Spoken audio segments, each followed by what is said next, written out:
Hello, everyone. Welcome to Art Chat. My name is Justin Donaldson, and today we are joined by Howard Lyon. Howard, how are you? Hello, I'm doing really well. So thanks for Good. having me, Justin. I'm glad to Yeah, be here. you're welcome. I absolutely love your work, and I can't wait to share it with everyone else. Thank So, you. what have you been up to? I think I, I keep seeing the meme going around of artist before quarantine, artist during quarantine, artist after quarantine, and it's all the same. Uh, It's kind of felt like that, but I feel like my life has been in slow motion. So oh, yeah? the paintings that were taking me a week to do are taking me 2.5 weeks to do, and Oh, which is no. strange because I've got so much more time. Maybe I mean, it feels like there's nothing on my plate, but I actually think it's a positive thing. I think, living. I don't know, maybe more healthy. Like I've been Oh, taking yeah. more time to just spend with the family that's here at home and baking bread and cooking and doing things that I don't know before I didn't make time for. So it, That sounds like the life. That's I know I, marvelous. I kind of like it better actually. Not the pandemic, not the quarantine, but I like my pace better. I love it. Let's So see if we can keep it afterwards. yeah, that's right. Yeah.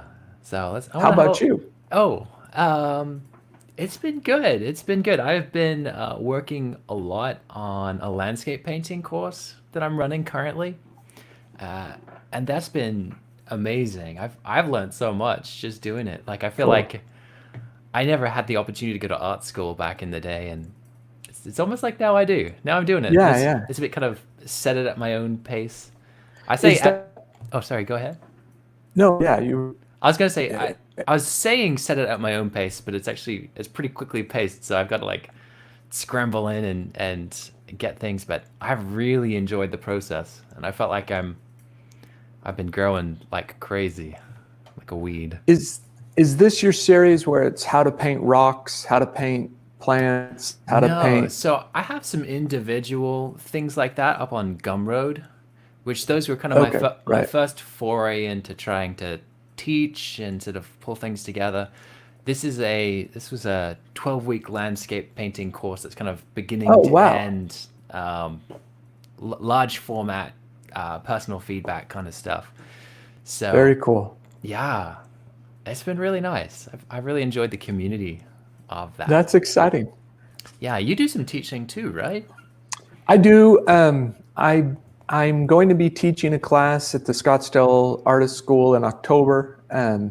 We just did the Fantastic Arts Conference this year. That was in March. We like Yeah, the just got in March there. 9th, we had it started and it was like, oh, there's this thing, coronavirus out there. We'll have hand sanitizer and people can be safe. And then, like, that was a Monday. And by Wednesday, it was like uh, events are getting canceled. And then by the Friday, the governor of Utah was like, no gatherings of people, more than 10 people in a group. And so we barely squoze it in before I think anyone, at least where we were, realized how serious it was going to be. It Right. was more of a, yeah, well, we'll scrub surfaces down and no hugs, no handshakes. Everyone was doing fist bumps and that.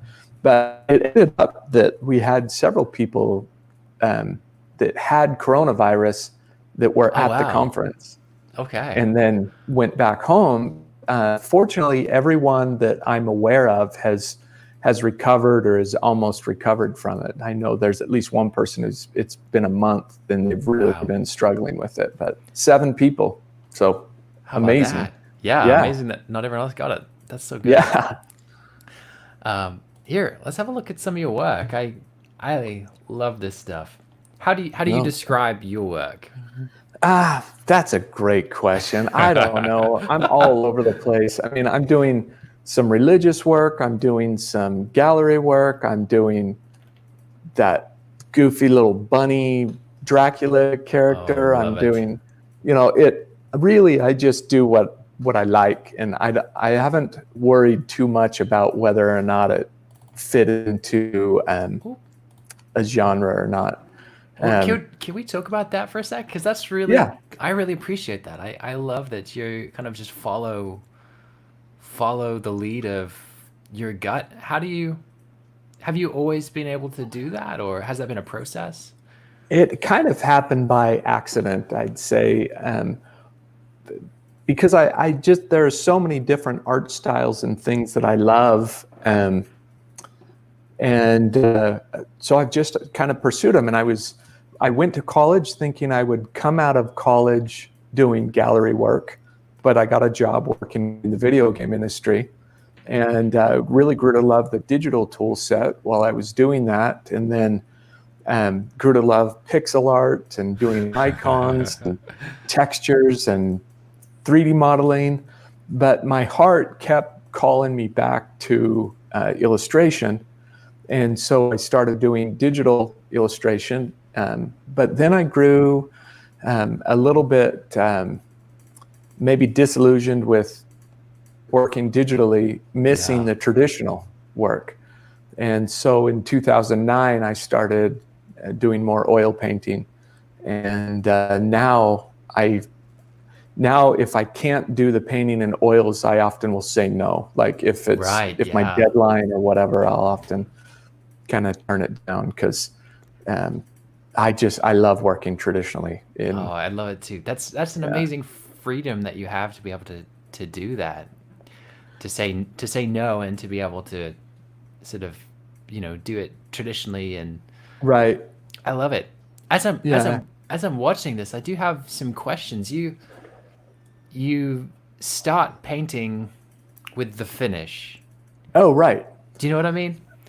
Yeah, it looks like it, but I'm really doing 2 passes, sometimes 3 passes. So you'll see an area like I just hit the feet, but you'll see I'll go back to the feet again. And the approach, see, now I'm doing the second pass on the feet. Gotcha. And often when you see me go back to an area again, it has dried in between. It's been overnight. But I like the 19th century French approach, where I will do a color lay-in, or an ébauche is what they would call it. And the goal of that ébauche is to do something that is essentially the same colors and values as the finishing pass, but you do it in a much rougher style. Okay. It looks almost like watercolors on that first pass, So and very, then the very second transparently pass, first, and then opaquely second.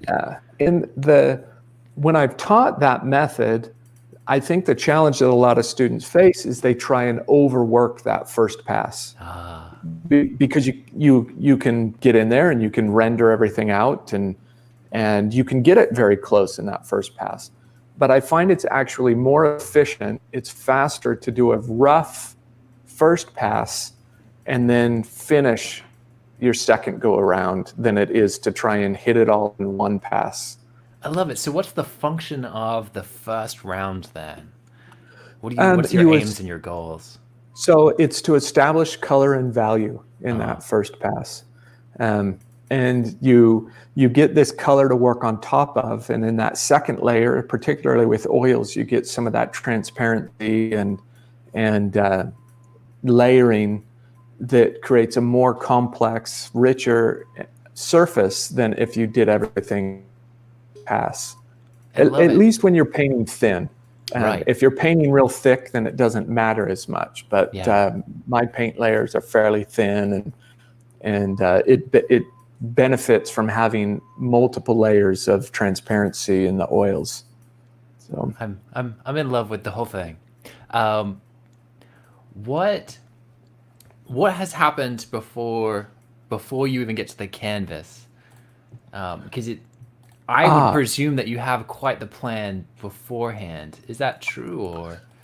Yes, definitely. And you can see on a lot of my canvases before I start, there's a fairly detailed line drawing that's put in. And that's because I've done a fair bit of planning. Some paintings I'll spend more time planning and preparing than I do painting. Right. And I do that because I've failed enough times and been very frustrated where I'll put 20, 30 hours into a painting and start having questions come up of how I'm going to resolve or paint a particular passage. And I now find that I finish my paintings faster when I do a lot of preparation, when I do a color study, when I do a value study. I do a lot of digital comps, where I'm assembling things in Photoshop. And then when I get to the final piece, it's more about executing and creating beautiful edge work and mixing the right colors than it is deciding what I'm going to paint.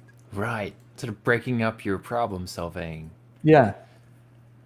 And you've got, oh, sorry, go for it. I was just going to say we've got a few people commented on the chat. Kelly, fantastic. Good to see you.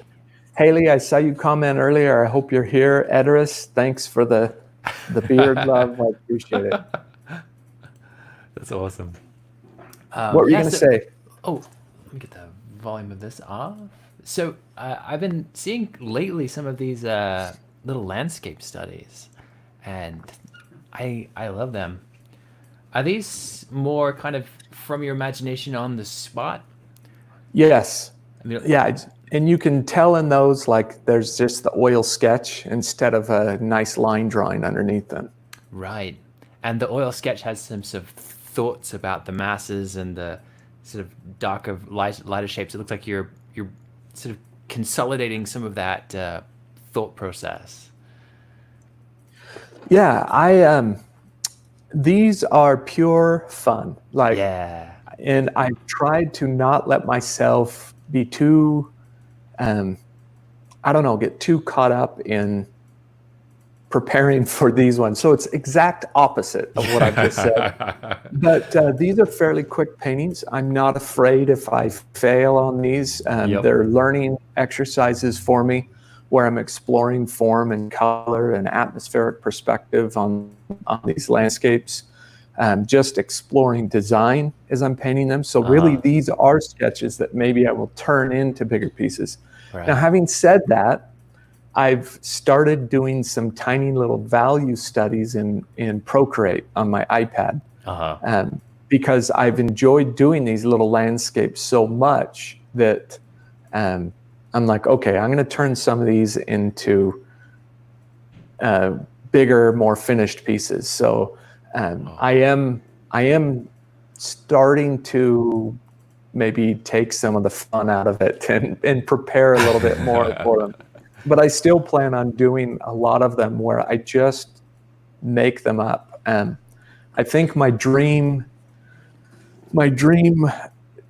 day in the studio is where I come in and I start the day with some sketching in my sketchbook, and then I take a few hours and I do one of these landscapes, and then I move on to a more finished Evo piece. Yeah. That sounds like a glorious day. So we'll see what happens. We'll see if I can make myself pull that off. I'm actually committed myself to do that in July. So we'll see if it happens. Yeah. I'm glad to hear that you actually have some time to try and do that. You go ahead. I was just going to say I did all of these. I did, I think, 7 of the little imaginary landscapes, and then threw them out there for sale to see if I could. If they didn't sell, so be it. I'm going to still do them for myself because they're valuable and I want to do that. But if they do sell, then it gives me just a little bit more freedom. Absolutely. I have financial responsibilities, and so if they do sell, it gives me a little bit more freedom to experiment and do more like it. And fortunately they sold. So I'll be doing quite a few more of them and see where it goes. So what kind of work are you taking these days? Are you able to do most of things kind of as a selling your own work? That's where I'm transitioning, but I'm still going to be doing work for Magic the Gathering, because I love it. I love that license and I love doing that work. I am doing some work for Brandon Sanderson. Oh, nice. And in fact, I can't show you the piece yet, but I just finished a collaboration with Magali Villeneuve. And Magali, if I've said your name wrong, I'm really sorry. But where she designed the piece and I painted it in oils, and it'll be for Brandon Oh, Sanderson's wow. next book. And that was a real privilege to do that. So can't wait to show it again. That is so cool. So how many hours a day do you paint? This is I look at your work and I see a really high output. Is that even true? Um, it doesn't feel like I paint fast, but I kind of, I don't know. I feel like I've gotten more efficient painting and decision makings. A lot of these, like the one that you're showing right now, these are done from life, and they're like a 3-hour painting session. And so that kind of by nature makes it go quickly. You Yes. only have 3 hours to do the piece. But I will usually work 10 to 12 hours a day in my studio. Yeah. Sometimes a little bit more. It's not I've never wanted to just work 8 hours a day. I love working more. Yes. Often when I finish a marathon painting, and I'm so excited to finish up and get it done, and I finish it and I think, well, what do I want to do? I start another painting. Yeah. So it's a real struggle. It's this like yeah, it's a very emotionally satisfying thing to do, and so I often get teased because it's my work, but it's also my hobby, and yeah, so it's like, okay, my work is finished. What do I want to do? Well, I want to paint. right. And it's How often do you paint, or how many hours do you paint a day? it's not as much as I want. Honestly, it ends up being 5 or 6 or 7 hours. I have small younger kids, Right.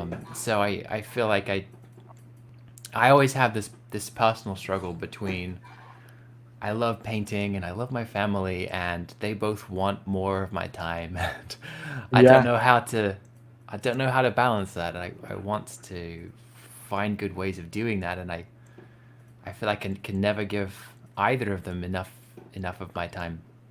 That's really hard. When my kids were younger, they're a little bit older now, but when my Yeah. kids were younger, it was hard to find that balance. And kind of what I told myself is that I never miss any of my kids' activities, Yes. but I would allow myself as a parent to tell them that I needed to work when it was in more of like the casual time, Right. So when they were just home and maybe bored and wanting to do something, it was like, I'm at work now, I need to be painting. But anytime they had an event, an activity, or like dinner, breakfast, when we do the meals, then I Yeah. wouldn't miss those. So that I was always there, and sometimes I'd feel guilty, but I would guess I would contrast that with knowing that I was able to spend more time with them and be far more than if I were at a day job. If I were Yes. working a Definitely. job where I was committed to certain hours during the day. So Yeah, that's what I must tell myself too, because I have this kind of trouble with my values. Two things I value greatly, and they fight each other. But in either case, I get more time with my family than if I was going out and working somewhere else. It's we have a question here from Peter Bostrom. He says, so I'm fairly new to painting, working on Justin's class. With an infant, I get up at 5 a.m. and I have 2 to 3 reliable hours of painting. How would you divvy up this time to get as much out of that time as possible? I wonder what medium Peter's working in. If I had 2 to 3 hours, I would probably work in gouache or watercolor to be able to maximize the medium's use in that time. Yeah, Peter, I know for certain Peter is working with gouache or poster color most of the time. I think that would help. Oils, because you have some drying time in there. I mean, you could definitely do it with oils, but I think that you can be a little quicker, a little more efficient, a little faster. Even a Chris would speed that up a little bit. But Yeah. as far as maximizing that time to get as much out of it, I'd probably start with like 15 minutes of sketching and then roll right into painting.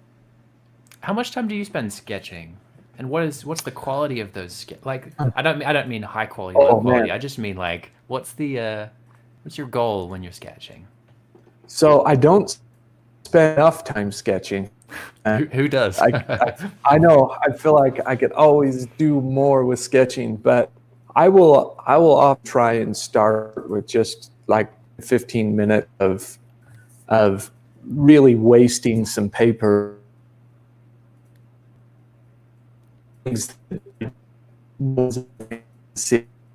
They're just it helps with it helps get me moving and warming things up. So Gotcha. I'll draw whatever. Usually imagination, but often, but sometimes not often. But sometimes I'll bring up some reference and do a little bit of sketching or jiggering from reference. But a lot of times it's just out of imagination, and I'll be thinking about what I'm going to be painting that day. Yeah, and I love the things that I've seen. Most of your sketches are on this kind of toned paper. Is there a reason you like that? Is the aesthetic, or is there something practical? I love the aesthetic, and those I would call the sketches that I'm referring to. I don't post the sketches that I do to warm up because they're very rough. Oh, there's some little landscape study. Yeah. So, and those are fairly quick, you know. Yeah. But those are watercolor with white gouache on top of them. I love it. So like Haley asked a question, but I'll quickly answer it. Haley asked how I manage my studio time in production for fantasy clients, religious versus personal work. I don't know that I manage it really well, but I will. The contracts will usually determine my schedule. So when I have a contract for a piece, that's what I work on first. And then when I have a personal piece, that'll often be the one that gets set aside. And then I come back to it when I finish contract work. And that's motivation for me to get through a contract. And I say that I don't really need motivation. I love what I do, whether it's for a client or myself. But sometimes I'm like, okay, I need to wrap up this one so that I can finish this personal piece or maybe a religious piece that I was working on. Can you tell us a little bit more about the religious pieces? I'm just interested to hear more about motivation or what they're for. Like, right. I'm excited to hear about it. It's a good question. I'm a spiritual person. I have a belief in God, and it brings me peace and happiness in my life. Yeah. There's a lot of it that I find very valuable, and some of my earliest inspiration in art came from religious works because I was interested in Renaissance art, in Baroque art, in 19th century art, and much of that was religious in nature. And so I feel like some of my earliest loves in art came from art that was inspirational or spiritual in nature, and it was one of the things that I would do. When I was 12, I told my parents that I wanted to be an artist, and my mom at the time was teaching preschool, and one of her students' parents, his name was Greg Ole.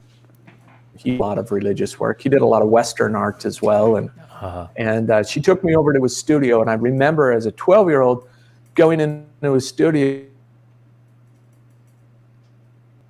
and a soldier standing at the Wailing Wall in Jerusalem, and they were both writing their prayers to put into them. And it was a powerful piece to see. Even as a 12-year-old, I remembered feeling like there's something significant about this piece. And I thought it was very wonderful. And so about 11 years ago, I had the opportunity with a client, my brother actually, who said, "Hey, there's some pieces that I'd like you to paint," and he commissioned them, and that's how I started doing some of the religious work as well, and I found it to be satisfying. That's I've really also, cool. and I say this only half jokingly, I was able to use the same models, the same costumes, and the same props that I did in a lot of fantasy paintings, because it's not a stretch to go from like a wizard in Yeah. robes with the staff to a biblical painting. So it felt like an easy transition where I could use some of my fantasy experience to do some of the religious paintings. Do you find that there's any different, just what I'm thinking about, kind of conceptual motivation when you're actually looking at this piece? Because I know that there's a like when you start doing talking about religious works, and I've thought a lot about religious works as well. Um, there's a whole backlog of things that have been done, Oh, right. and you have these stories. They're the same stories as they were back then. Um, in terms of the way that you approach what it is exactly that you're painting and what you're trying to communicate. Is there anything that has been sort of resurfacing and coming up again when you're looking and thinking about these? I mean, it's a great point.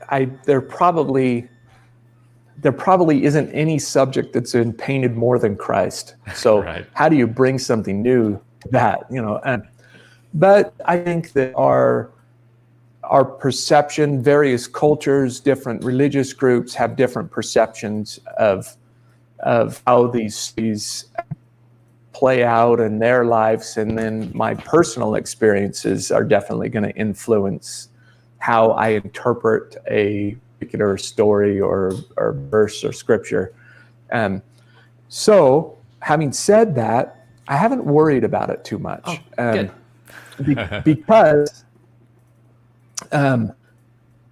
they're really done for me. I think Right. all of my religious pieces are very personal pieces. There's been reasons that I've chosen the scenes that I have, the depictions that I have, and my hope is that from a commercial standpoint, because I do need to make a living as an artist, that my personal experience will resonate with someone else's experience. And for the most part, that's been the case. I have done a few pieces where I think people have been, like, oh, it's a nice painting, and it hasn't really struck a chord, and so be it. I'm happy to still have done it, but Yes, yes. it, I don't know. It's a good experience to do that. I think it. I think most people can relate to doing something like that. Maybe Yeah. even if they don't realize it. It's almost on the level of like a fandom. It's something that is important to you, and you jump in and you invest yourself in it and create some images that reflect your love of something. So and I don't want to sound like I'm making light of anything, but if No, sure. it's Lord of the Rings, or if it's comic books, or if it's religious art, what that is, I feel like you get that same personal investment into something, and it's very satisfying to express that. Absolutely. And you can even go a step farther, and it's I suppose it's the same process, not just within uh different fandoms, but I know that in my work, it's you could say it's basically all the same, or like, there are these very similar feelings and subject matter that I'm always trying to express, and it's a fandom of, something in real life. It's really no different than these other ideas. I love that. That's a good point. Yeah, so we're coming to an end. We're at about the 30-minute mark. Where can people find you? So if I feel like my Instagram is the most fun in terms of the work that I post, because I post a lot of work in progress and time lapses. So if you want to see my work on Instagram, it's Howard Lyon Art. I get a lot of people who say they think it was like Howardly on art, which makes me laugh. But it's so Howard good. Lyon art. Yeah. And then also Twitter with the same handle, Howard Lyon art. And you can find me on Patreon, patreon.com/Howard Lyon art. And my Patreon, I'm excited because it's growing to the where I'm going to be able to invest a good amount of time in what I'm creating for Patreon. I'm so excited for you about that. What are you creating for your Patreon? So there's two main things in Patreon, and I'm creating video tutorials where I do a commentary over a time lapse, and they'll range from like 30 minutes to 2 hours on Patreon. And then the other thing that I'm creating are reference packs, and that's something that I've just added. But like that first post on my Instagram there of the mermaid, there's that one, and then that's just for May, I released a mermaid pack and had a wonderful model with this incredible silicone tail that we were able to do the shoot with. And I have a variety of tiers. I call the reference one the portfolio builder tier, because I know a lot of people don't have access to quality reference. I'm in a fortunate situation in my studio where I have the space, I have the hardware, and I have the means to bring some models in and shoot some reference. And I release it onto my Patreon that people can use copyright free and use it in their own work to help build their portfolio using reference that is quality. When I've taught workshops, I've had students come in and their work has suffered because of the reference. And we change one thing, and that is provide them with quality reference. And by the end of the week, they're producing something that is significantly better than anything they've had in your portfolio.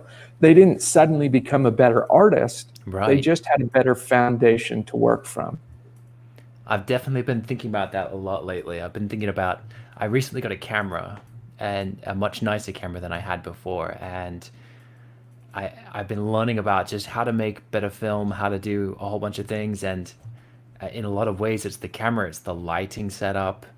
It's a lot of things that aren't even just the painting process itself that turn it from here to up here. It's really amazing to think about.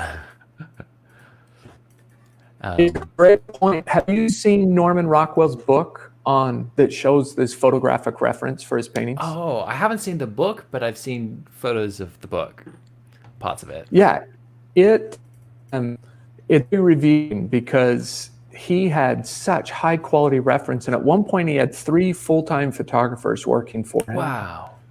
To photograph models and props and collect reference. And then I look at like some of the setups that artists would create in order to work from. Like there's the story of Malay hiring the woman to lay in the bathtub for weeks at a time. Well, not 24/7, but she would come into the studio and lay there, and he lit a candle underneath the tub so it would keep her warm. And the candle went out, and the model got sick, and Dad sued him, and all of this story. But the takeaway from it is the lengths that he went to in order to make sure that he had good reference. Now, for much of history, it's been live models, creating props, the sets, having the objects there to paint from. Today, we have so much more in terms of resource and ability to create reference to work from, but I find a lot of artists miss that segment of preparation, and they don't create adequate reference to paint from. Absolutely. Well, I'm thankful that you provide that. That's awesome. Yeah. Is there any last things that you want to say or you've been thinking about before we head out here? Let's say, I guess, just one other plug. I also, if you don't want to do Patreon, if you don't understand Patreon, you're welcome to message me to ask about it. But if you don't want to do Patreon, I take same things that I have on Patreon, and I put them on Gumroad, where they're downloadable there. But at Patreon, you can usually get the same thing at about half the price that you would if you were to buy them on Gumroad. So I make it a little bit cheaper on Patreon because it's the subscription model versus the one-time purchase model. So my last comment is, Justin, I think you're amazing. I love your paintings. Can I tell everyone what we planned when we chatted the other day? Absolutely. Definitely. So Justin and I are going to do a trade. I can't wait to show off my painting from Justin when we finally work out the trade. I've been admiring your work for a while now. Before our chat started, Justin asked me how I knew about his work. And thankfully, Instagram does a good job of introducing me to people that might not know their work outside of Instagram. And that was the case with Justin. I was like, holy cow, look at these incredible, beautiful watercolor and gouache, right? You're working with body watercolor and watercolor. It's gouache or poster color. And some of the stuff that I do, especially these days, is in open acrylics. Oh, I love those. Aren't I just started using them. Yeah, this is an open acrylic piece. So is that one up there. Very nice. I started painting in oils, and then I had a cat and kids and no space, and it didn't work. There's blue everywhere. But this is something I can do that acts and responds very much like oils, but I can clean it up really quick. So if my kids come and interrupt and I need to give them my attention, I can not worry about it. Yeah, the open acrylics are surprisingly doable because I can't stand normal acrylics, but open acrylics, they're nice. Yeah, they're a good medium. So, that's cool. Well, thank you for your kind words. Yeah, I'm thrilled. Thank you for inviting me to chat with you today, and I can't wait to see some of your work in person. Thank you. Thanks, guys, for joining us, and we will see you later. Thank you.